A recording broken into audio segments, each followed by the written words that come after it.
Commercial Calendar 2026. Long size ito guys, 8.5 by 14 inches. Ayan, so long size siya. Ito yung pinaka-design natin. So focus lang natin ng konti para lumapad.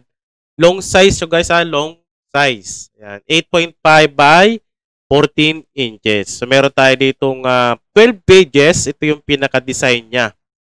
Yeah, so isa lang ang titignan natin, yung pinaka-January lang kasi same lang naman yan, pinagkaiba lang yung months niya. Yeah, so dito, pag nakabili ka nito, tatanggalin mo lang ito kasi dito mo ilalagay yung details ng advertise ng client mo or kung ano man yung ads na ilalagay mo dyan dito sa space na yan. So tatanggalin mo yan. Okay?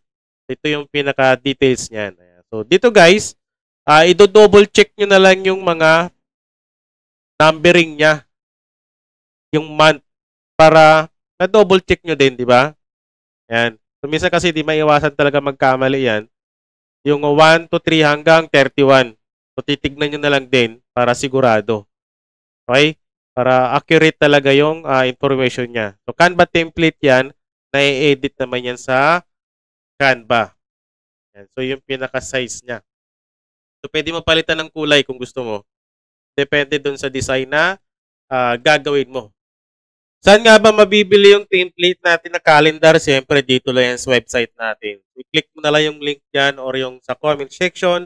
Ito yung pinaka-website natin na marami ka pwedeng pagpilian. Meron tayong Canva template, ready to print, Google Sheets, tapos yung bundle package natin, guys. So, meron tayong mga bundle. Tulad nitong calendar package, naka-bundle na yan.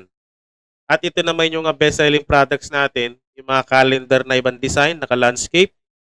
Yan. So, kung meron kang hinahanap na specific product, search mo lang dito, search bar natin. Sa search bar natin, ayan o. Dito rin tayo mga sale picks.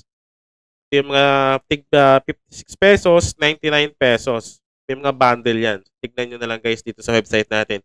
I-click natin itong 12 pages na long size na calendar. So, ito yung video natin.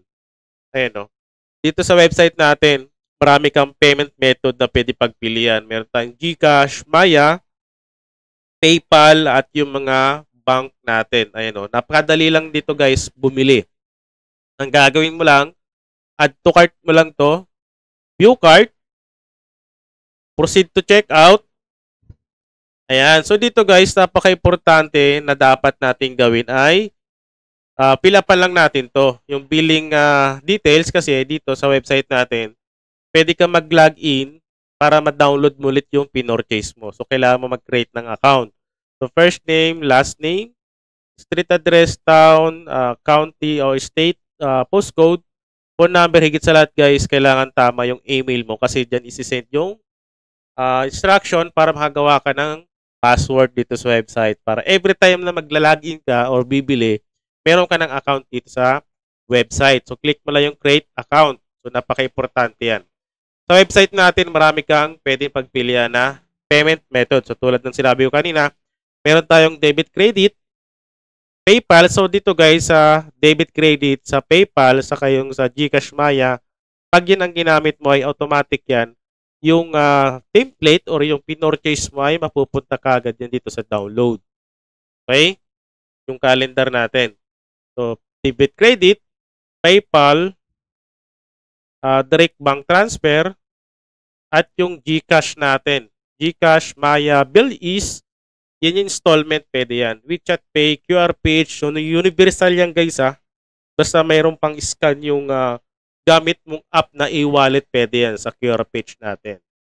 Click mo lang yung have and read, ayan, I have read, tapos place, order mo lang. So ganun siya kabilis mag-order.